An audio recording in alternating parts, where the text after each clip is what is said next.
All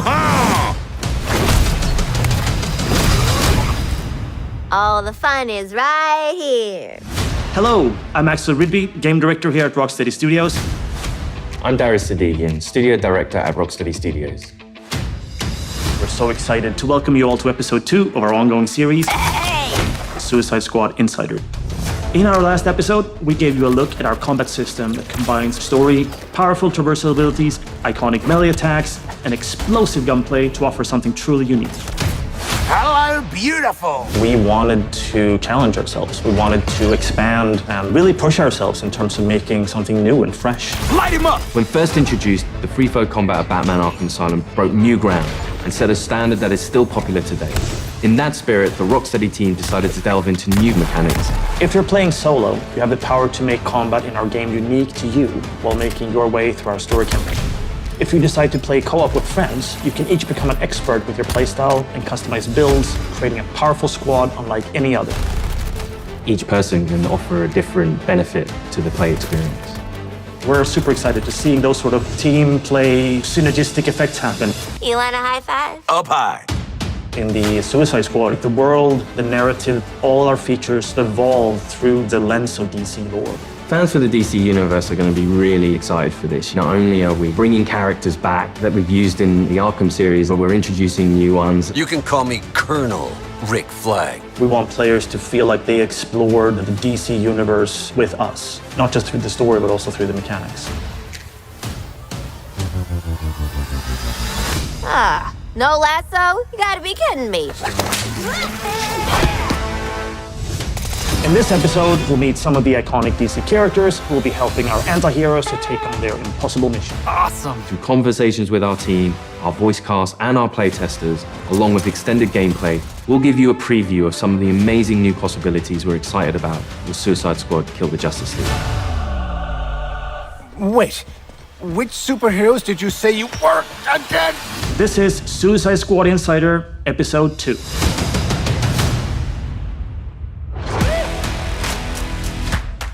The RPG systems are the connective tissue inside of the game. Things like weapon customization, talent customization, things that really let players get into how they want their character to play. Now, let's begin. We built this game with near limitless strategic and personal options. Players craft their own character within a character.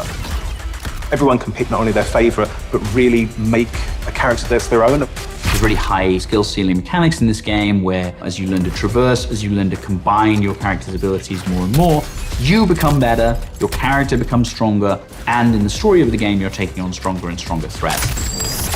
We have this perspective of always tying back to the narrative and always giving context around the mechanics. With the DC world out there, it just gave us unlimited potential. With the Arkham games, you could modify some elements of Batman himself. We knew early on, going with an action shooter was an opportunity to go down a new path and try out new mechanics with a new type of game. Someone's been busy. How'd you have time to make all this? In our last episode, we showed the Suicide Squad recruiting the Penguin for Argus. Okay, Waller. We bagged Penguin. He goes back to the Hall of Justice to start helping the squad out. I'm taking authority. Since we last showed you the Justice League's HQ, it's had a makeover from Amanda Waller and her team, and it's now the forward operating base for Argus's fight against Brainiac. So when considering gameplay, we knew we needed an arms dealer. You need a good gun runner. For us, it's been great to bring Penguin back from the Arkham days. We love working with this character. What he gives you is lots of options for upgrading individual weapons, crafting. It feels like you're actually interacting with Penguin when you're crafting these items, and that's really where Penguin as a character comes to life in the game. You get to build them up, creating some really unique combinations, and you can play the game in a way that's unique to you. We have weapons based on different manufacturers. Star Labs, we have Armor Tech, we have LexCorp, we have DCPD, and they all come with different flavors. Lex is a very scientific man, right? The guns are very scientific in nature. They have very specific recoil patterns and spread patterns, almost like they are calculated. Then we have Amatech, which is more improvised weaponry, really fast fire rates, high ammo capacity, but it kicks like a donkey. And once you've unlocked those manufacturers, you can go to Penguin and ask him to sort of craft specific weapons in those manufacturers. Different guns will play with different styles. Maybe you've got a Deadshot focused on critical hits, on headshots. That might mean that you want to favor a legendary gun which works with that playstyle. Nice, nice, nice! Penguin is only one member of what we call the support squad. Toot toot, scumbags! There are various supervillains that the squad have begged, stolen, or borrowed from. For players who just want to play through the story, they'll get the full arsenal to be able to take on the Justice League. But for players who really want to sort of maximize their characters, the support squad missions unlock really cool features. Our designers have put a lot of effort into making sure that when you play the game, you can have a very different experience from someone else. Let's meet the rest of the support squad. Here we can see the scientist Gizmo, who has set up shop in the basement of the Hall of Justice. You're perfect. We know. His primary contribution to the squad is the sort of airdropped vehicles that you can use for combat. You're getting into this flying vehicle with rockets and a turret and sort of blow shit up. And the havoc you can create is outstanding. Each character from the DC universe offers the player a different way of interacting with the game. I've been trying on the name Toyman. More like Annoy Man. Am I right?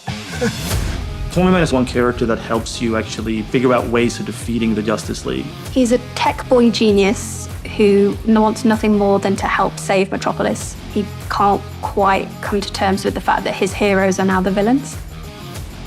Changing stuff is my middle name. You can unlock more and more things you can do with Toyman to enhance your gear. If you want to really perfect your gear to really suit how you like to play the game, Toyman's the character to talk to. I'm Hack. Hack is this sort of electronic astral projection. Anything that has electricity, Hack can manifest through. By working with Hack and increasing your talent points over the course of the game, you can unlock a whole myriad of different abilities. For example, with Harley, you can increase her grenade damage. Thank you! Alongside the talent tree, we have what we call the combat combo system. As you're doing these more intricate moves, you build up your combo faster, and the higher that combo is, the more talents you activate. Oh, this tough love! Hack also uses her abilities to literally hack Brainiac's comms, so you get to listen in on what the Justice League is talking about, and you also get to hear their sort of corrupted personalities and how different they are from the heroes you once knew. We have complete control, Brainiac. Now let's talk about one more member of our support squad. Another infamous DC villain that Director Waller once recruited.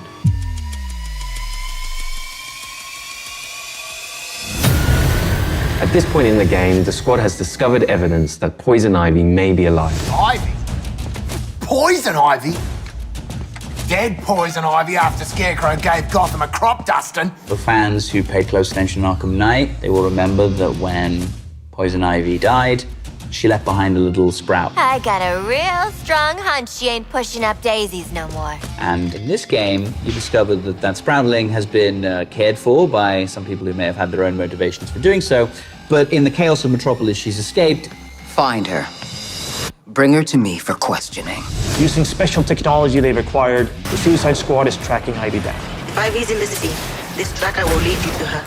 Unless y'all want to end up a poorly plated spring mix, you better put me in charge and let me talk to Ives first. So in playing solo, players can switch between any of the characters. You'll get to experience all the different play styles across all of the different missions. And here we go!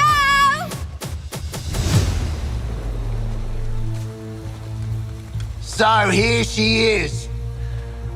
Thought she'd be taller. Are you serious right now? Poison Ivy is a redhead. This is a plant. You might be the dumbest.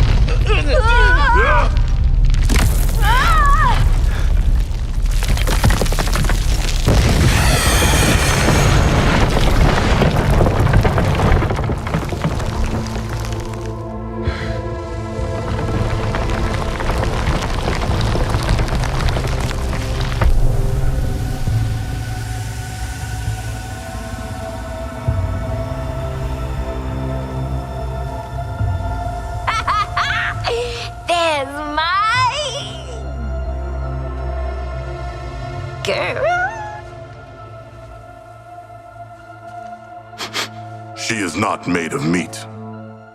Is this what you call a vegetarian option? I don't know you, but my pheromones remember you. Strange emotions. Tell me about it. Wasn't expecting you to come in fun size. You really don't know me? Harley and Ivy forever? In 10-story burning letters? Nope. Jeez, LexCorp really did a number on you, huh, Red? He dressed you up in that outfit, too? No. I took it. When I broke out. He shut me in a room in his tower.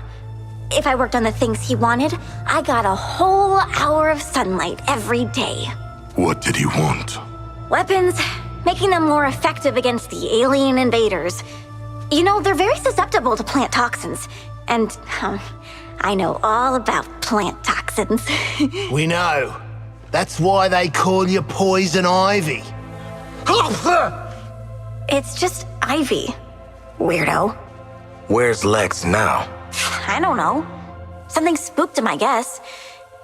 He got in his big robot suit and stomped off. Ooh, I know that look. Who you murdering? The corrupted things that are coming. All of them. They're poisoning the earth with their gross bodies. So I lured them here.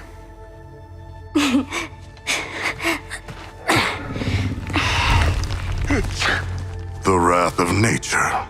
I like it. Oh, this is my friend Daphne. We'll make all the aliens choke to death on spores. You make sure Daphne doesn't die, or you're next. Waller, be advised Lex is AWOL in a power suit, and Ivy's an eco-terrorist middle schooler. Deadshot out. How'd we end up hugging a giant plant? I have allergies. Anyone care? Ah! Here's a brief look at the mission that follows your first encounter with Ivy. You'll see a variety of custom builds and loadouts that draw on the power of DC villains. Ivy's plans need protection. Split up your squad to attack from different directions. Our asses won't get kicked just standing here. Now go defend! Combat in this game revolves around 3 core pillars: traversal, gunplay, and melee. Someone like Deadshot can take a vantage point, can provide cover fire.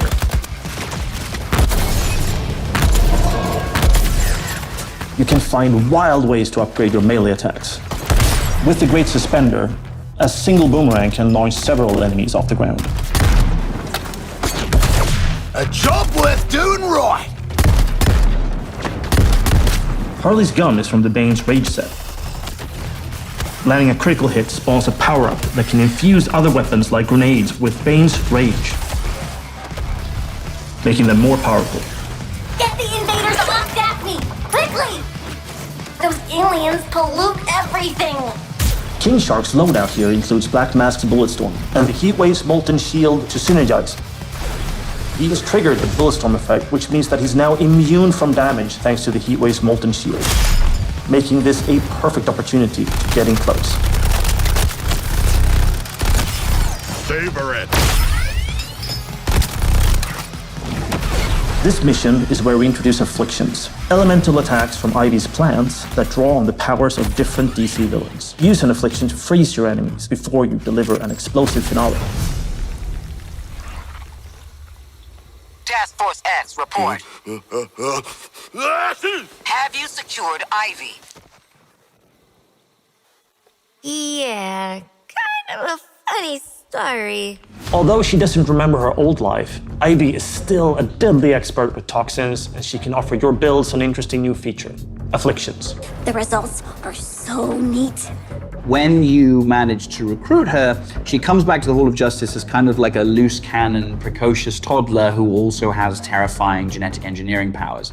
Then we introduce the concept of afflictions. Players can apply these afflictions to their melee weapons, their grenades, so they can mix and match different things for the encounter. And each affliction ties back to a DC character. So we have 4 afflictions. Diablo Blaze sets people on fire, burns them over time. But you can't shield harvest them. We have Deep Freeze, freezes people. You can shatter them with your guns, but they are pretty resistant to melee damage. They won't drop ammo when they die. At any point, you can have up to 2 different elemental afflictions, then add in the 3 other players. So what you've got there is lots of different ways to engage with enemies. Your fight is far from over. So at Rocksteady, what we sort of pride ourselves on is investigating how players play. Do they get the language that we're trying to create? We had an amazing opportunity to get a group of proper gamers from the community involved in the development process pretty early. Some of the characters, the mission types during the story, I'd definitely say this has got a Rocksteady stamp on it. The experience of Suicide Squad Kill the Justice League is really fluid, really smooth, it feels really polished. It's chaos, but in a good way. It's very fast and very momentum-based. And I think there's a lot of verticality to it. No other game that makes you feel so free and powerful. Yes! You also have this deep building of your character with a more superhero twist. For example, I kind of gravitated towards Dead Shark because I'm a big fan of shooting guns and big crit builds. You can use the juggling mechanic to get 100% crit chance, and then from there, do big damage. The knowledge that we gained, seeing players explore the mechanics, it gave us like a little taste of what it's going to be like when we got like a bigger community to share the game with. Now listen, how about a team up? When the studio made the Arkham series, we were very much focused on single character, single perspective. And with this game, we saw that opportunity to get the community more involved. For us, it was about expanding and enhancing into something new and different. And we wanted this experience to be shared with more than just one person. One of the coolest experiences in the game is when you're playing with friends and each character can tackle the problems that you're facing together differently. You are learning how to overcome challenges together.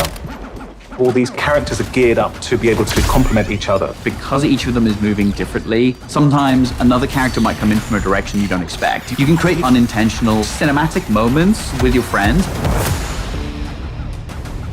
When you really are in sync with your squad, it's such a special feeling, and I think something I haven't experienced in any other game. Multiplayer is new for the studio, but it's super exciting because we get to see Rocksteady hallmarks of a story-driven game, but from multiple perspectives. And getting to share that with your friends is pretty unique. We hope you enjoyed episode 2 of Suicide Squad Insider. Phew, I need a smoke. I need more therapy.